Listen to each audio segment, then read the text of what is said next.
Praise the lord. Priya దేవుని బిడ్డలారా, మరి ఉదయకాల సమయంలో మేల్కున్నారా? మేల్కున్నట్లయితే మరి మేల్కున్న వెంటనే దేవాతి దేవునితో మాట్లాడాలి.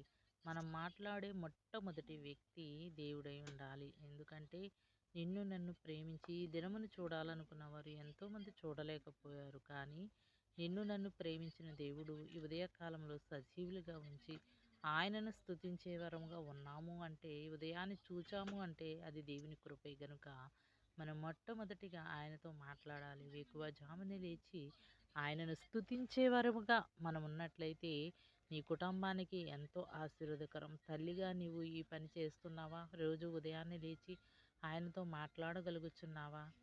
మరి లోకానుసారమైన పనుల కోసం, వ్యర్థమైన పనుల కోసం నువ్వు పరిగెడుతున్నావా?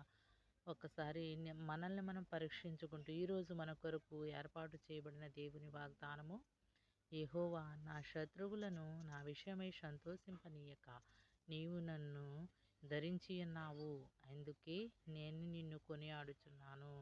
కీర్తనలు 31వ అధ్యాయం. మరి దావీదు గారు ఇక్కడ రాసిన వాక్యము ఎందుకు అనంటే, ఆయన పట్ల శత్రువుల్ని ఎవ్వరిని కూడా దేవుడు సంతోషింపనివ్వలేదంటండి. ఎందుకంటే ఆయన దేవుని యందు భయభక్తులు కలిగి ఉన్నాడు గనుక.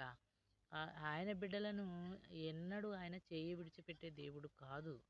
మనము ఆయన యందు భయభక్తులు కలిగి నమ్మకముగా మనం ఆయన కొరకు జీవించగలిగితే ఏ ఆపద కూడా నీ అంట రాదండి.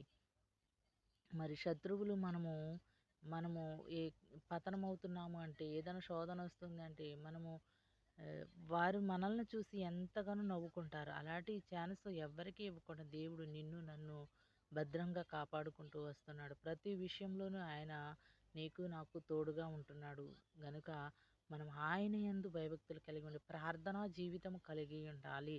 నెహెమ్యా ప్రార్థనా జీవితంలో ఉన్నాడు గనుక మనము ప్రార్థనా జీవితంను కలిగి ఉన్నట్లయితే ఈ దేవుడు మన చెంత నుండి మన ప్రతి అవసరతను ఆయన తీర్చగలిగే దేవుడు. ప్రతి సమస్యను ఆయన పరిష్కరిస్తాడు.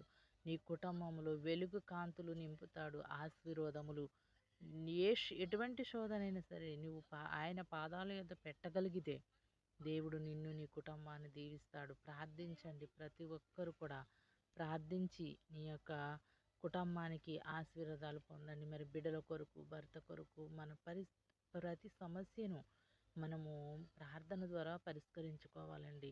ప్రార్థన నీ జీవితాన్ని, కుటుంబాన్ని కూడా ప్రతి సమస్యను ఆయన నీ స్థితిగతులను మార్చగలిగే శక్తి ప్రార్థనకుంది. మరి ఉదయకాల సమయంలో ప్రార్థిద్దామా? మహాపరిశుద్ధుడా, మహోన్నతుడా, నీ ఘనమైన శ్రేష్టమైన నామాన్ని కొరకు స్తుతి స్తోత్రములు చెల్లించున్నామయ్యా. ఉదయకాల సమయంలో ఈ వాక్యం వింటున్న ప్రతి ఒక్క బిడ్డను మీరు జ్ఞాపకం చేసుకుని అయా మా పట్ల మా శత్రువులు నవ్వకుండా నాయనా అటువంటి ఛాన్స్ వారికి ఎవరికి ఇవ్వకుండా నీవు మాకు తోడు నీడగా ఉండి మా కుటుంబాన్ని మమ్మలను దీవించి ఆశీర్వదించమని ప్రతి ఒక్కరిని జ్ఞాపకం చేసుకునమని యేసు నామమున నడుచున్నాం. ఆమేన్.